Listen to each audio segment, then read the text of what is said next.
Holidays-nale, அது நம்ம GT Holidays தான். GT Holidays, South India's #1 travel brand. கரூரில் விஜயின் பிரச்சார கூட்டத்தில் சிக்கி 41 பேர் உயிரிழந்த சம்பவத்தில் தற்போது பாதிக்கப்பட்டவர்களை தவேகா நிர்வாகிகள் சந்தித்திருப்பதாக தகவல் வெளியாகியிருக்கிறது. இந்த சம்பவமானது கடந்த சனிக்கிழமை நடைபெற்றது.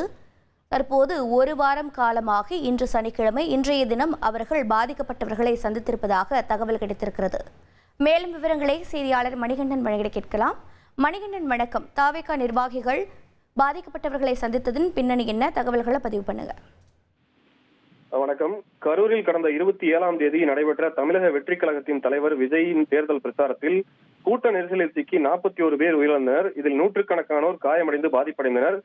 ஏற்கனவே உயிரிழந்தவர்கள் குறித்த விவரங்களை கரூர் மாவட்ட நிர்வாகிகள் சேகரித்து அந்த பட்டியலை தமிழக வெற்றி கழகத்தின் தலைமைக்கு அனுப்பி வைக்க வேண்டும் என்று விஜய் தரப்பில் உத்தரவிடப்பட்டிருந்தது. இதையடுத்து தற்போது பாதிக்கப்பட்டவர்களை விஜய் உத்தரவின் பேரில் நேரில் சந்தித்து கரூர் மாவட்ட நிர்வாகிகள் ஆறுதல் தெரிவித்து வருகின்றனர். குறிப்பாக கட்சித் தலைவர் விஜய் விரைவில் பாதிக்கப்பட்ட நபர்களை நேரில் சந்தித்து ஆறுதல் தெரிவிக்க இருப்பதாகவும் உரிய உதவிகள் செய்து தருவதாகவும் அவர்கள் உறுதியளித்து வருகின்றனர். இந்த புகைப்படங்கள் தற்போது நமக்கு கிடைத்திருந்தாலும் நேற்று முதலே அவர்கள் பாதிக்கப்பட்டவர்கள், அதாவது உயிரிழந்தவர்கள் வீடுகளுக்கும் காயமடைந்த வீடுகளுக்கும் நேரில் சென்று ஆறுதல் தெரிவித்து வருவதாக அந்த கரூர் மாவட்ட நிர்வாகிகள் தரப்பில் நமக்கு தெரிவிக்கப்பட்டுள்ளது.